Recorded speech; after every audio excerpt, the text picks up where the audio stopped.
Welcome to our channel. Today we how to update Salesforce lead assignment rules step by step clearly. Log into your Salesforce account. Navigate to the Setup menu in the top right corner.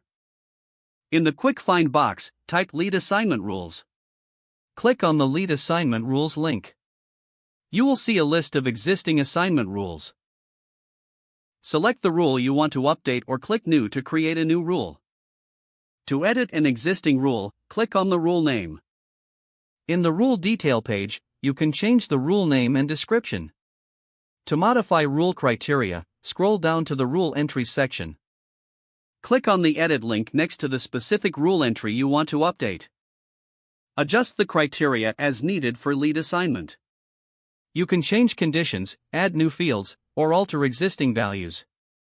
Once you've made your adjustments, click the Save button.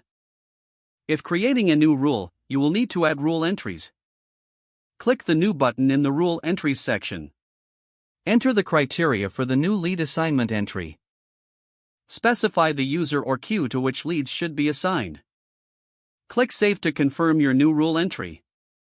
After finishing updates, check the box next to the rule at the top of the page to make it the active rule.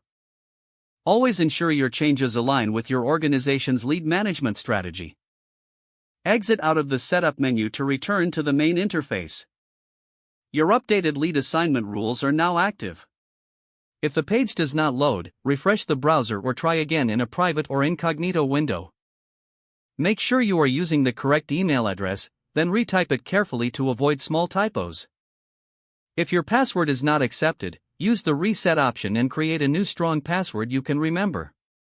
Check your spam folder for verification or security emails, then complete any requested confirmation steps. Enable two-factor authentication if available to improve account security and reduce unauthorized access risk. After signing in, review your profile details so your contact information and settings are accurate and current. If you see an error message, note it down and try again after restarting your device and internet connection. Don't forget to like this video and subscribe to our channel for more step-by-step tech guides.